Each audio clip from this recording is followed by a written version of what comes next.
views expressed on this program are not those of intellectualradio.com, its subsidiaries, or sponsors. Encouraging, educating, and empowering you into action. This is Warriors Talk with your host, Lady ReShell. Hello. Welcome to Warriors Talk with author and founder Lady ReShell, where we move away from awareness towards action. It is Testimonial Monday, and our topic for today is cervical cancer, a survivor's testimony.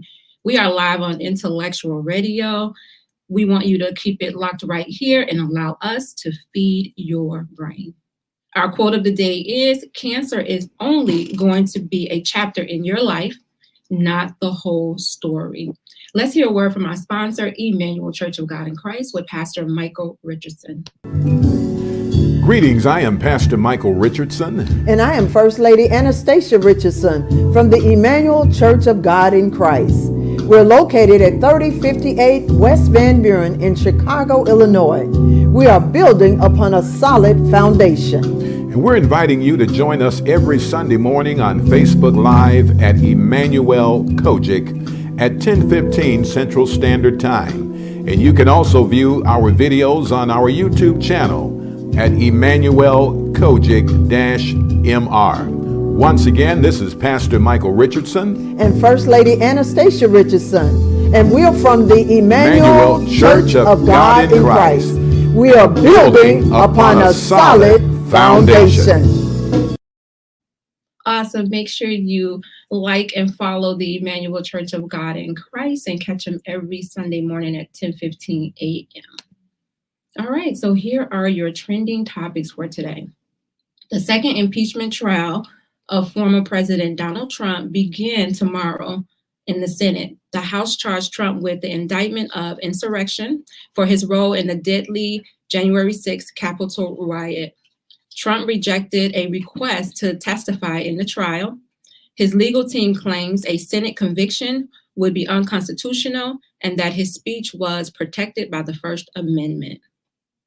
Also trending, while a dip in the COVID-19 infections may be encouraging, experts are warning us not to let our guards down, that is largely because of the variants circulating in the U.S., putting the country once again in the eye of the hurricane. On Sunday, the U.S. surpassed 27 million reported infections, according to the Johns Hopkins University data.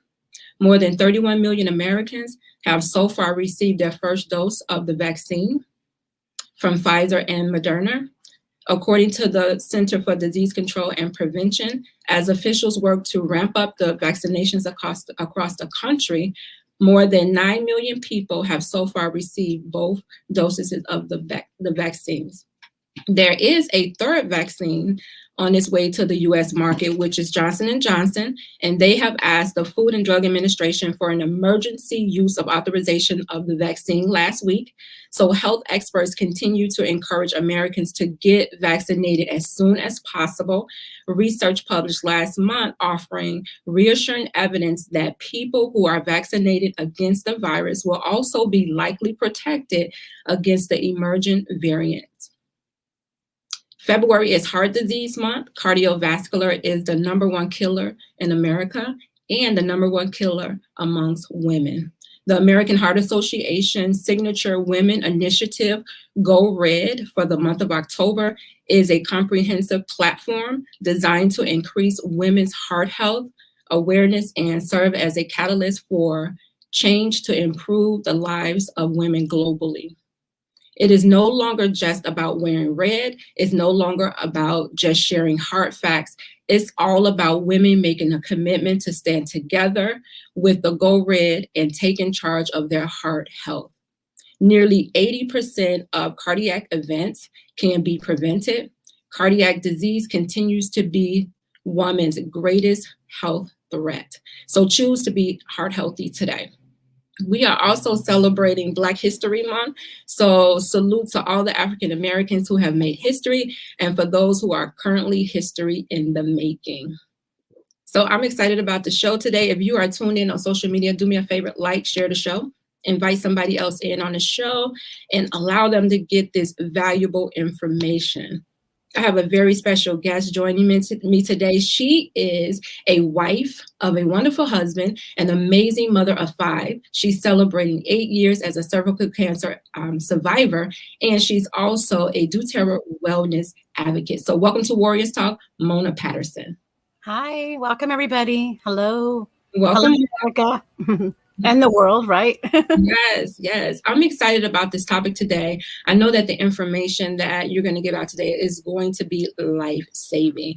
The one thing about cervical cancer is that it is preventable, but a lot of people may not have the information. So today, get out your pens and your pads and get ready to be schooled. So Mona, I did tell them that you are a wife and that you are a mother and a doTERRA wellness. What else do you want the listeners to know about Mona? Well, there's a lot. However, I have come a long way in my journey. And I just want everybody to know that cancer is never the end. When you're diagnosed with cancer, it doesn't mean a death sentence. I know that there's some situations where there's a lot of people that have stages that are further progressed along. And yes, it can be very scary. However, if you're aware and in tune with your body, paying attention, you could prevent the stages to progress. Just being aware. Being in tune with your body is very important. Yes.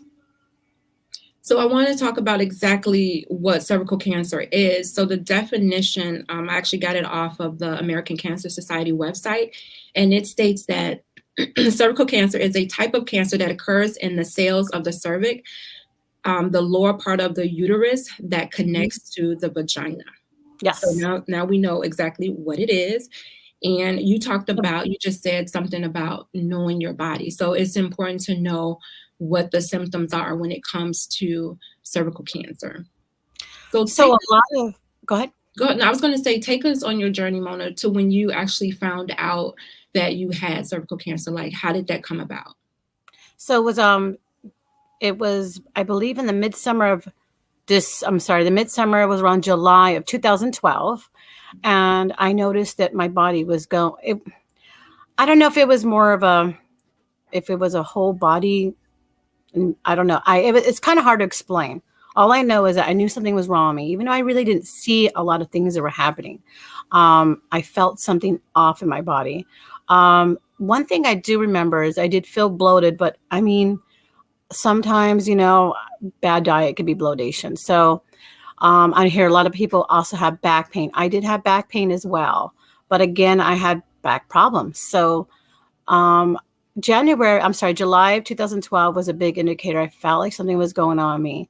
And then my beginning red light, the red light that went off it was a little personal, but I had a little bit of bleeding after, intercourse. And I could talk to you ladies more about it privately, because I know there's a lot of questions that some women have that we can always discuss openly on air. So that was one of my big indicators. I knew something was wrong, and it was a bright red color that came out of me. And I am very regular. I have my periods every month, normal, never had a problem with my periods. So that was my big indicator. I went to the doctor to go get checked out, and nothing wrong. Couldn't find anything wrong with me. I went to my regular gyno. They checked me out. They said, no, everything seems fine. I went to another doctor. And then it wasn't until I kind of blew it off. I said, well, I think I'm okay. And then it wasn't until one day I was talking to another lady about her personal problems. And it was like God was speaking through her, because she was speaking to another friend saying, you need to go get checked out, a thorough check, because you could have something growing inside you and you don't even know it. And I felt like when she spoke that she was speaking to me, and even though she was speaking about somebody else. And I just felt like I really should pursue this more. Again, those were my only symptoms. It wasn't that many. A lot of women who do get diagnosed with cervical cancer have bloating, have a lot of back pain, have bleeding. Some of them have just excruciating pains like in their stomach. So there's a lot of different symptoms. Mine was very mild symptom. Could have easily blown off, but I was very into my body, and I knew the symptom as far as the bleeding. I never bled. So that was one of them. So with that being said, I went to a specialist.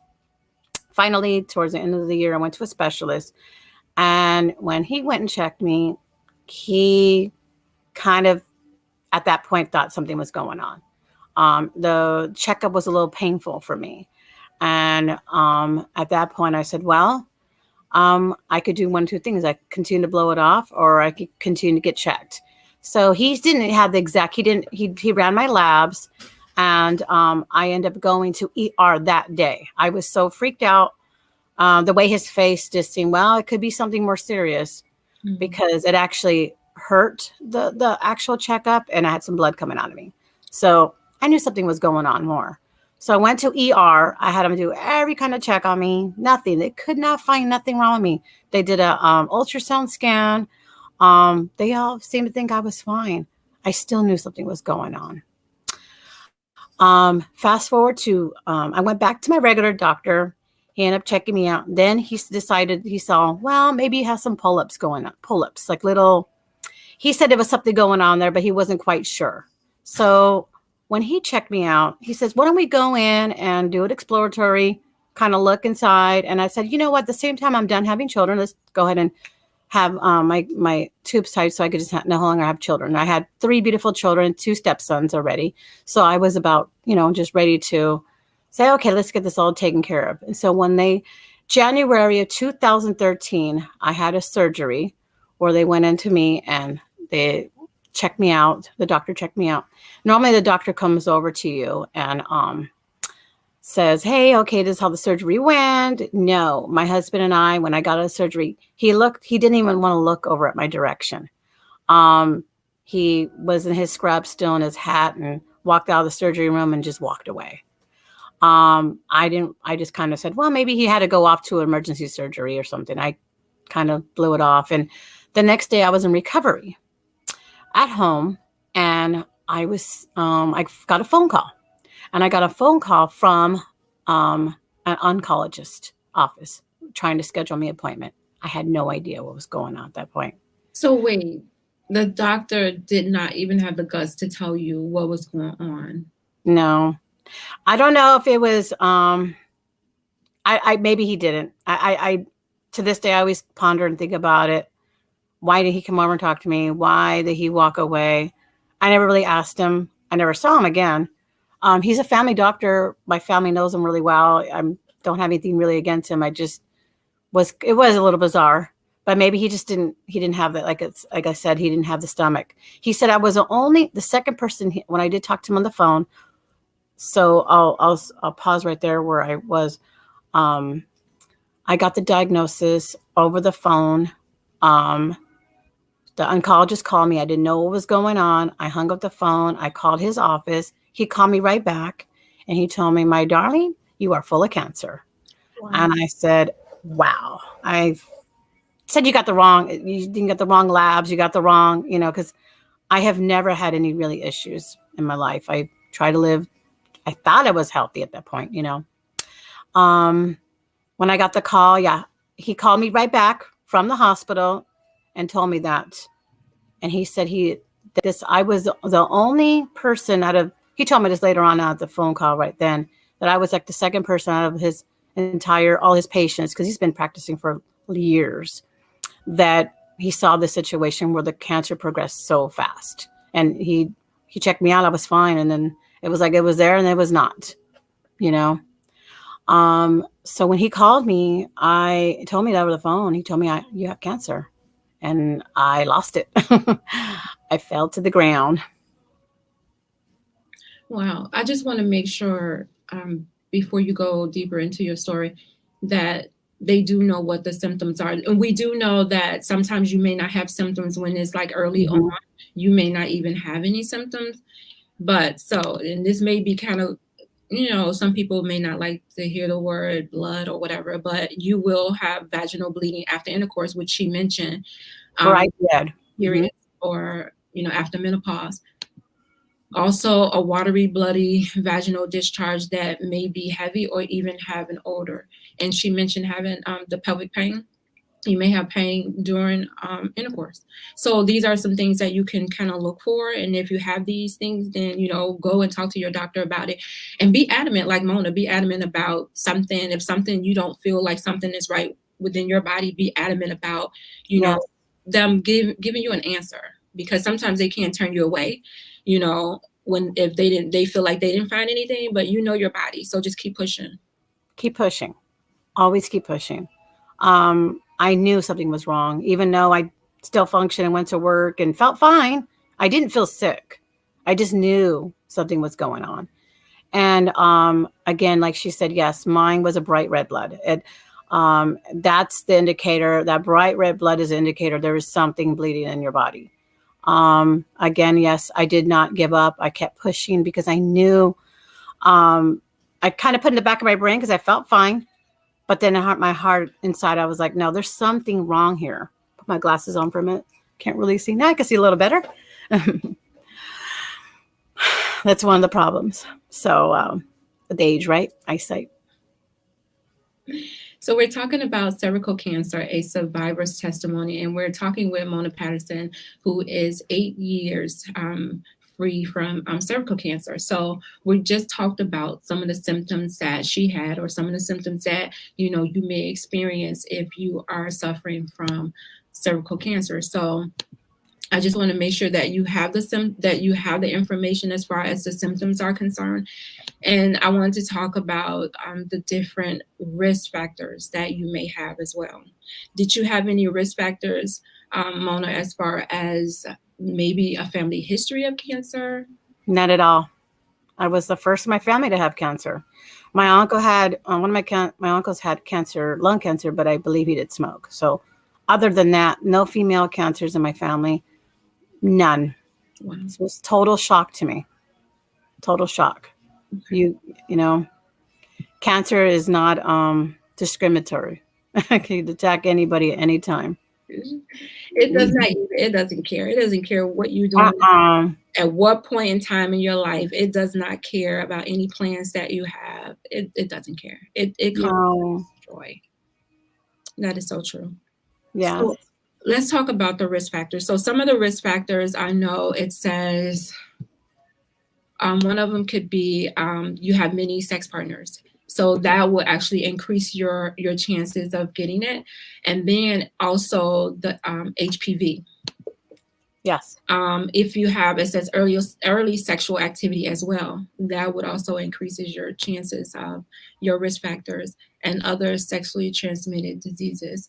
It will, it'll weaken, if you have like a weakened immune system, it'll also, you will also be at risk for cervical cancer. And it mentions smoking as well. Mm-hmm. And, smoking is like attached to a lot of different things, but it mentioned smoking when it comes to cervical cancer. So those are just some of the risk factors that if you have any of those risk factors, then you could be at risk for cervical cancer. Yes. So I wanted to talk about what is HPV. So we know that they have the vaccine out right now for the HPV, which is, what is it? The human papilloma virus. Yes. If I said that right. So a virus your body can't get rid of. Right. Mm-hmm. So we know that they have the vaccine out right now that you can take as a teenager. Mm-hmm. And it's 2 doses that you take for the virus that could help prevent cancer. With a lot of cancers, we don't hear the word prevention, but this is one of those cancers that, you can take some steps to prevent it. So especially if you're younger right now, you can take some steps to say, hey, I can take this shot, get the education on it and take this shot to prevent you from having cervical cancer. Yes. And I wanted to also talk about, so we talked about the family history, we talked about the signs and symptoms, we talked about risk. What were some of your aha moments when it came to, Mona, when it came to just the cancer battle in general? As far as me, the original diagnosis and going through everything? Well, the initial shock is, of course, being told you have cancer and what you're going to do with it. I believe state of mind is so vital to when you're being told you have an illness. state of mind and making God your center is so vital. Without those two, I really don't think that I could have got along with it. And of course, a wonderful supporting family. I was really blessed to have a supportive family. When I first found out I had cancer, I fell to the ground. I wanted to run on the street and run into, the traffic. I just was like, that's it. How am I going to get through this? What am I going to do? Where do I begin? And with my faith in God, I just pulled myself together. And my state of mind was so vital. I was blessed to have a good state of mind. I thank God for giving me this mind that I was able to pull through it and do everything that the doctors told me to do everything that align myself with the right people. I continuously got prayed on. I had a miracle happen to the midst of it. Okay, so I got diagnosed with cancer, stage 2, by the way, B. So this is a stage where it pretty much is beginning to metastasize in my body. So it was on the side of my badge wall, and they could not do surgery because of the way it was attached to me. They said the doctor recommended the best way would be to start chemo and radiation. And when I heard those words, was another freak out for me, because all I could picture was my hair falling out and, the typical picture you see when someone has cancer. I was scared. Of course I was when I found out. I thought I was going to have surgery, but because the way it was positioned, the doctor recommended for me to have chemo. I had 30 hits of radiation, and I had 6 rounds of chemo. And out of the 30 hits, I had 5 of the radiation therapies were brachial therapy. It's actually where they put the radiation directly into your body with a rod, which was very invasive. That was probably the toughest part of the treatments altogether. So I began my process. I lined up with a really good doctor, and I lined up with a really good radiation doctor, and I began my journey. I had to do everything simultaneously. I had to have 5 treatments of radiation per week, and then on the Wednesday I had my chemo treatment. So I met a lot of nice ladies. I had a low dose chemo, so my hair didn't fall out. But it did make me sick. I felt really sick through the process. That nothing worked. They gave me some stuff natural. They don't want you to take any medication. Anything natural. You can't do any superfoods. Nothing. They want to kill every cell in the body, basically, when you go through chemo radiation. So that was really hard for me, because I'm really like the natural gravitator. What could I do to fix this naturally? And had I been told this was a beginning state of cancer, or if this was turning into something, I really wanted to try the natural way. But because it was a very aggressive cancer, I had to act quick. I had to be, okay, wait a minute here. I want to be around, I want to be around my family. I want to be around. I got a lot to live for. So I decided to go forth what the doctor recommended, which, there was just so many signs throughout the journey. I got prayed on in church. Well, I'll first start with the one sign. I went to my very first exam with the chemo doctor, the main doctor. Dr. Tomedy was my cancer doctor. And I was so nervous to walk in. And when I first showed up, I had a very good friend of mine that was a nurse that also had bladder cancer. I had no idea, probably like 20 years ago. And she was right there at that very first appointment telling me it's going to be okay. I really feel like God just lines up the right people with you at the right time. And that was just one of them. So she was there, and she told me what a great doctor he was. And just all these things just kept happening, connections and miracles. And that was the beginning of it. So I started the chemo and radiation. I was 1 week into my therapy, and then I got prayed on. And I know it sounds kind of weird to some people, but I had this amazing feeling in my body. I can't explain it. I went into the doctor to get a checkup to see how everything's progressing, to see how far things are going, how things looking. And when they went to look for the tumor, she couldn't find it. She couldn't find the tumor. She was blown away. I was blown away. I just believe in the power of prayer. I still had to go through the process of getting everything done, of course, but it was just another miracle. Wow. We're all about miracles, especially when it comes to cancer. So I'm glad to hear that. I know a lot of times when you're going through cancer, I know you said your state of mind was, you stayed sane.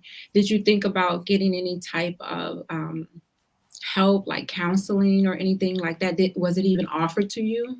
No, it really wasn't. That was one of the things. My doctor was great, but some of the staff wasn't also great. But you can't expect the whole full package everywhere. The radiation doctor, she was phenomenal, and her staff was phenomenal. I cried like a little baby in their arms, and they just babied me, so it was amazing. No, I didn't. I didn't have any counseling. I just was surrounded by a network of amazing people. I was really plugged into my church, and they were my network. My husband was my network, my good friends. And I just continuously prayed every day. I asked God to renew my mind, a course for miracle, for healing. And it just got me through it. It was almost like this. It was almost like, I just really feel like, even though we don't ask for cancer, I just know that God, I felt like I was put in this position because of, I don't know. I'm sorry, I'm losing track of what I want to say. I just know what I went through was part of my journey, part of my walk, my story, because I know that I'm going to continue to help people bring awareness to this. I'm not going to stop talking about it. And of course, boosting your immune system, how vital that is. Because God knew that you wasn't going to keep your mouth closed about it. So Yes. yeah. And the miracles, there's miracles. Like, we have to, again, I'll go back to say it again. When we're told we have cancer, a lot of women are alone. And if there's anybody out there alone, please reach out to me, call me, because I can imagine how that feels. If you are in a place where you don't have a God Your Center, or you don't have a good support system, or you don't have any family or friends around you, it could be a very lonely thing going to those appointments by yourself. Some of them I did go by myself, some of them I didn't. And that is a hard thing to do, to walk through those doors and get the needle in your arm or get the radiation. And, you have to surround yourself. So if anybody needs that, I know a lot of women I could connect you with in the area. We can, message me. However, they can message you through you. Yeah, the support system is so vital when you're going through a horrific ordeal such as cancer. So don't be afraid. Don't feel like, you're ashamed about what you're going through. There's somebody out there that has been through it and that can help give you hope and pull you through. So you're not alone when it comes to cancer, and don't allow cancer to make you feel like that you are alone. Exactly. Yes, that is very important. Yeah, it's very important. So we do know that there are some ways that you can prevent cervical cancer.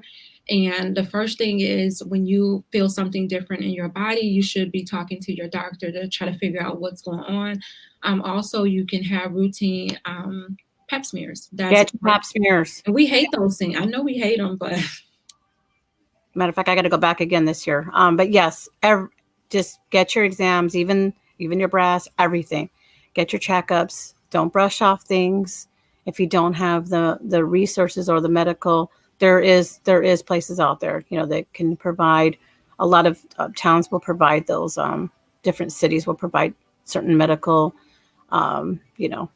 whatever you need, any kind of network or resources. Yes, get your pap smears. Yes, I even hear about young women too. There are some cases about young women who tend to blow it off. And there is some cases that I discovered going through this, that these women, because of their age, they go, oh, it's, no, it's for older women. It's really not. I was 38 when I got diagnosed. 30. I was 38. Wait, how old am I? Oh my goodness. Yeah, I was 38. And I feel really good. I have much more energy than I did before I had cancer. Okay, so they said cervical cancer is most frequently diagnosed in women between the ages of 35 and 44, with the average age being 50. So it rarely happens in young women, but like Mona's saying, it does happen. So do not think that you're an exception to the rule. Still get your pap smears, still keep in tune with your body, and talk to your doctor if you're having some type of changes. Yes, for sure. The next thing you can do for prevention, it says to practice safe sex. Yes. And we're all grown, so we know how to do that. So the next one is don't smoke. Don't smoke. They put that don't smoking in there too. So another question that I had for you, Mona, was, I know you talked about the faith thing with God. Did it change before or after? Like, what was your relationship before the diagnosis? Did it bring you closer to God, or was it already where it should be? I was already close to God. You were? Okay. Yes, I was. I had, like I said, I had such an amazing network of, I was actually working at a church at the time when it happened. And I mean, literally every day people were coming up over me and just putting their hands on me and praying over me. So, yes, God just kept showing me. I actually had a vision when I went through cancer, and he told me, he showed up in my dream. It was pretty phenomenal. He told me, "You are healed, my darling. Now I'll go out and do my work." So I'll never forget that. I was close to him, and I'm continuing to be close to him. And I just ask him to keep lining me up with the right people and put me in situations where I could pray for somebody, where I can help somebody, or just give them, whatever advice that they need to hear at that time. Yes, there's a lot of people out here dealing with it that just need that little ray of hope. So, wherever you can share your testimony, it is needed. That's why I'm so happy to be on your show. Yes, I'm excited. If you are just tuning in, this is Warriors Talk. We're live on Intellectual Radio, and I'm speaking with Mona Patterson, and she is a cervical cancer survivor, and she is sharing her testimony with us. Lisa said prayer works. It does. Yes. It really does. Hi, Lisa. It really does work. And it seems like to me, most people have that why me moment, but I'm thinking you probably didn't have that moment. In a sense, yes, I kind of did. But then I felt like when I went through it, God just spoke to me that he's going to use me. He was going to use me. And it's all going to be part of something big. So I feel like every little thing that I'm going through is just another breadcrumb, another seed that is being planted to connect me to the final. And I don't know what that quite is yet, but in a way I did. I'm not going to lie. I kind of said, why me? Why? When I had a crying spat for about 20 minutes. And it was amazing because my children weren't there when I found out. It was just me and my husband. And I literally fell to the ground, and then I picked myself back up and I said, okay, let's do this. But once I got the diagnosis, that's when another whammy hit me, when I found out I had to have radiation and chemo. That really scared me because I didn't want to put none of that poison in my body. That's what I felt, but I knew I had to do what I had to do. Yeah. Lisa says, hi, Mona, and I can relate to the message from God. Oh, I'm so glad you can too. Yeah. I mean, he will let you know that you're not alone, that even though you have to go through this, and I'm going to be with you every step of the way, so you can walk in it, knowing that, the battle that you're facing, but knowing that he's right there with you. He got you. So you can still, people wonder, like, how are you going through this and you're smiling, you're having a good time, you're getting on with life, and you're facing cancer, because God is right there. He's right there. Just like you said, every step of the way. And that's what he told me in the beginning. And literally at every different thing that I had to do through the process, when my first radiation appointment, okay, so there's the quick little fun things that happen, that God just does these little beautiful things that he does. I walked into a grocery store, and this was going to be my first chemo appointment. And then I come out, and I'm inside, I'm just going, oh my gosh, I got to walk over there in an hour. I'm going to go get this stuff put in me. How am I going to handle this? And then there's these two young men, teenagers, and they asked me if I could donate to a charity, and I was looking for money. And then the guy says, ma'am, may I pray for you? And I said, okay. I didn't know, do I have pray for me on my head, And then he just started to pray over me right there. And he started praying for healing over me right there at that. I didn't even tell him anything. And I just was blown away. I said, God, you are funny. And then, so I went to my first radiation appointment. I'm sorry, that was my chemo. Then when I was in my radiation, here I am sitting in the room, and there's like, they have you go into a little like lobby room before you go in to get the radiation. And I was sitting side by side next to this other lady. Well, we were exactly close, but she was next to me about 2 spaces over. And she was sitting there waiting, and I was sitting there waiting. And I'm just at that. I think I was crying. I don't know if I was just praying. I don't know what I was doing. Obviously, she jumped up and she came right in front of me. And she said, darling, we're going to pray for healing over you. And there she is praying over me really loud. I mean, screaming. And I was going, oh my gosh, everybody's probably going, what is going on over there? And she just started praying over me, proclaiming it right over my body, right there in front of everybody. It was so phenomenal. So there was a lot of little things that happened like that, you know. It just, he lines it up. And like he said, he's going to be every step of the way with you. Every step. And that's what it was. It was every step. He will. He'll give you that peace that surpasses our understanding. And people can just, they sit back and they wonder, you know, how can you go through something like this and still have that peace? Yes. He will give it to you. What would be some advice that you would give someone who was just newly diagnosed with cancer? For someone just got diagnosed, I would just ask you just to quiet your mind for a moment and pull out at whatever. If you don't know the Lord, I pray for the Lord to come right into you at the moment. Pull out your scriptures and just to quiet your mind for a moment.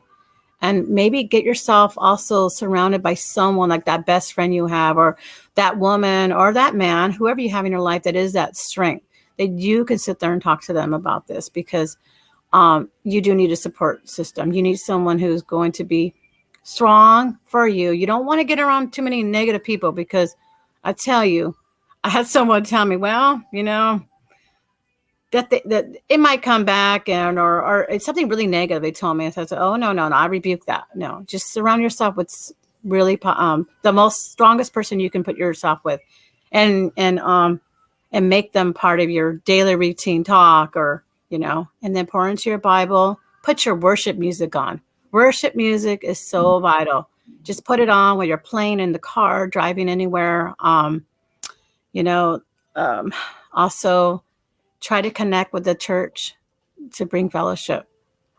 Miracles happen through those services where you know, the music is going and the right words are happening at that time, that I truly believe in miracles. So those are some of the things you could do. Yes. We have what we call miracle service. And oh yeah. Yes. And those, they be the best service. Everybody will come up, and the people who have experienced miracles, they will testify. And then they'll have, you know, if you're looking for a miracle, you come up and you get prayer. And I'm telling you, when you leave those services, you're not the same. So I can imagine. No, I know that I was one of them. It happened at my church. Do you want me to tell you really quick what happened? Yes. So here we are, and it's crazy because my husband told me his perception later. I had no idea.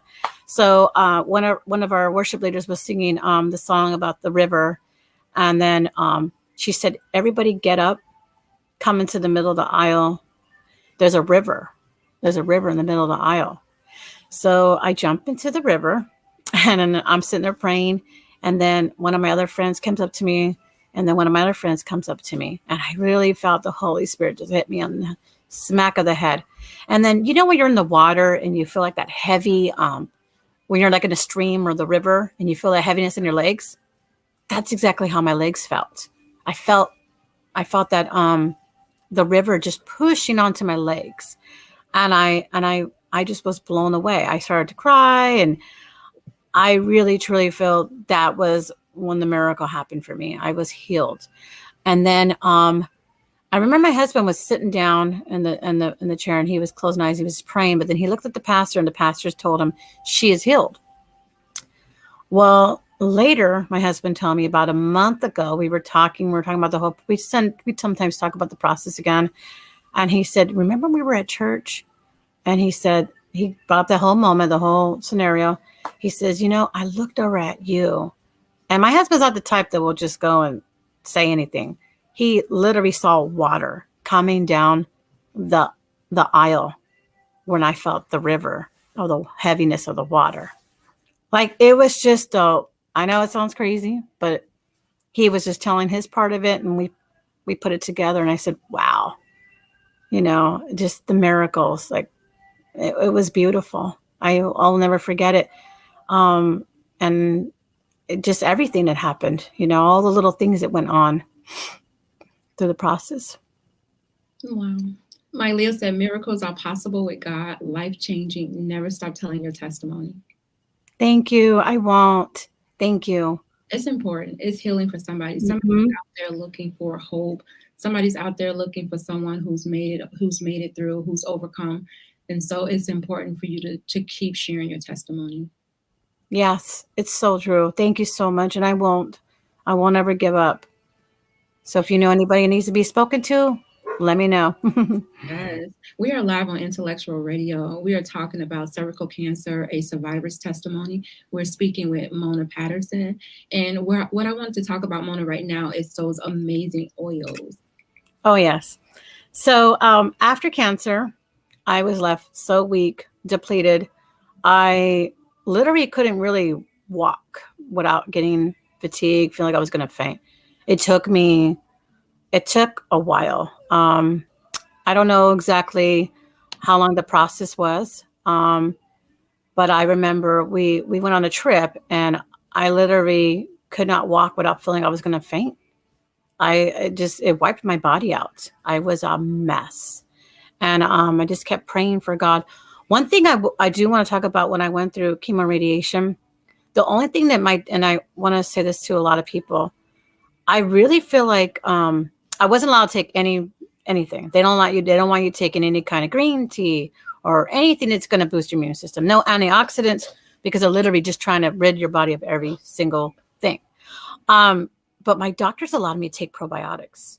And I really feel those probiotics protected me.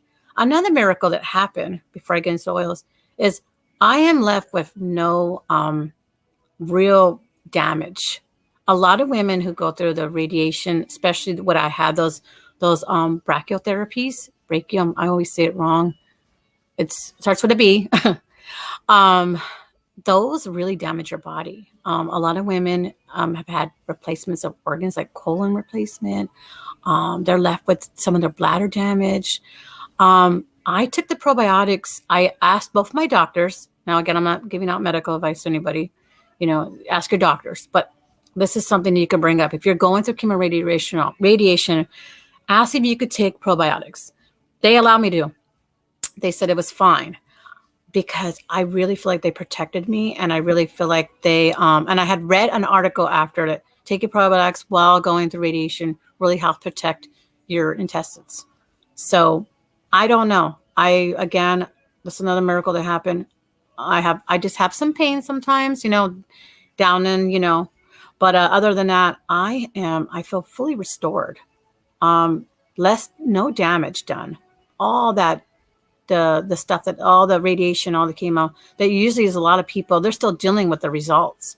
Burned. They get burned from the radiation. I didn't have any of it. So that was one of the other miracles that I did want to talk about.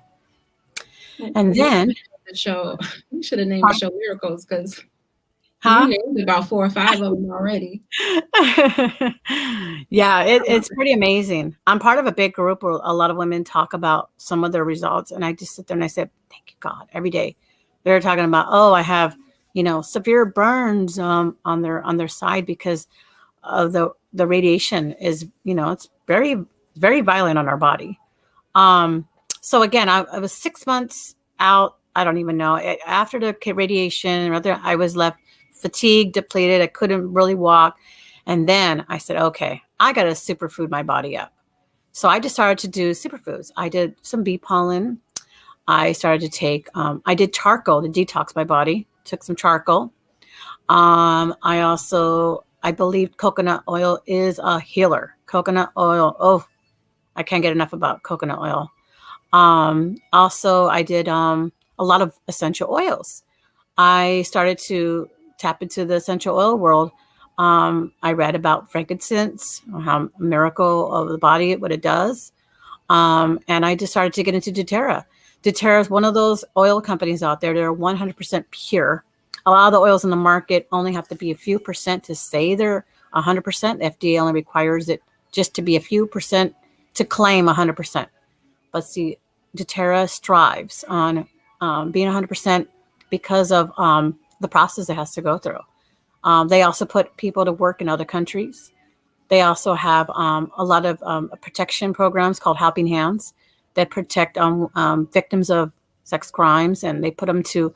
They have safe houses and medical care. It's really an amazing company all around. So I have adapted. doTERRA oils is pretty much my family's medicine cabinet. Whenever we're sick, we go for the oil. That's what they used back in the day. Yeah, that we went.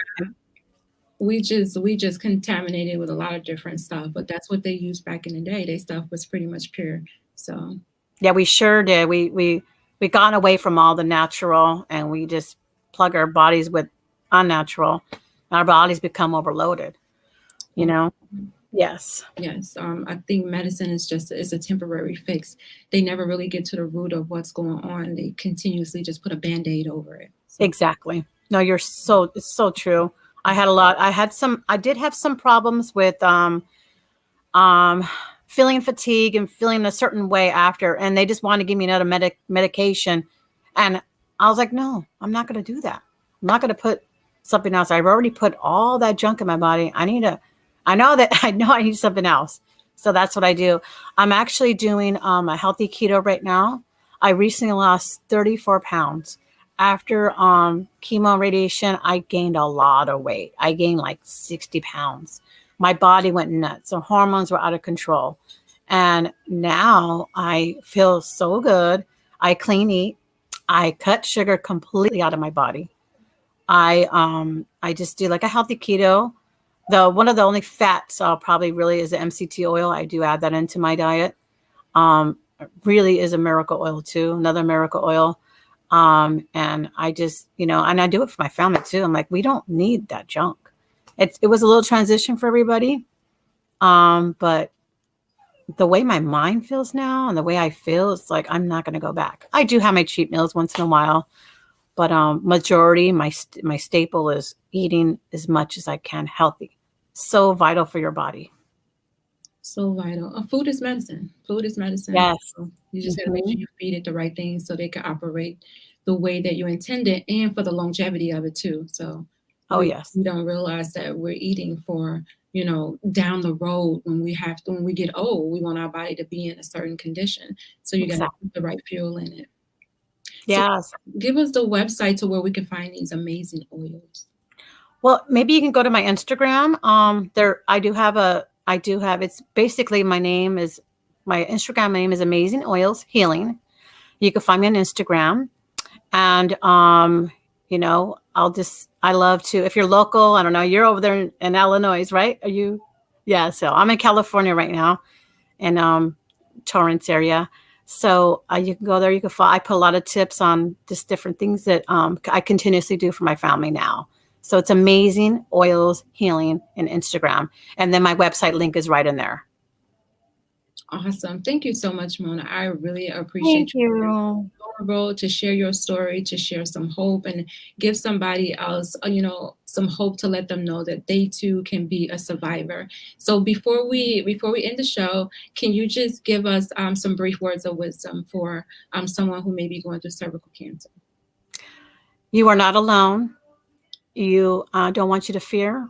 I want you to pray, close your eyes, connect yourself with the right people, connect with me, connect with someone who's been through it. Do your research. Don't give up. Find the right doctors in your area that can give you, connect you to the right resources, and get your mind, just focus on healing your body. As soon as you're done with chemo radiation, start to heal your body. You can heal your body. You have to feed it the right foods, the right medicines, natural, and you can make your vessel the most healthy vessel ever. And you're not alone. Thank you so much, Mona, for those amazing words of wisdom. I appreciate you. I will leave you guys with these words of wisdom. You have been assigned this mountain to show others that it can be moved. Join me next Monday right here at 6 p.m. on Intellectual Radio. As always, thank you for tuning in to Warriors Thank you so much. Founder. You're welcome, with author and founder Lady ReShell, where we are changing lives one warrior at a time. Bye. Thank you for listening to this week's edition of Warriors Talk with Lady ReShell. To find out more about Warriors Talk, So I just hang up now? Warriors Talk, #1 on all social media outlets, and Warriors Talk with Lady ReShell on YouTube. Please join us next week and every Monday evening at 6 p.m. Central Standard Time on intellectualradio.com for Warriors Talk with Lady ReShell, where we encourage, educate, and empower you into action.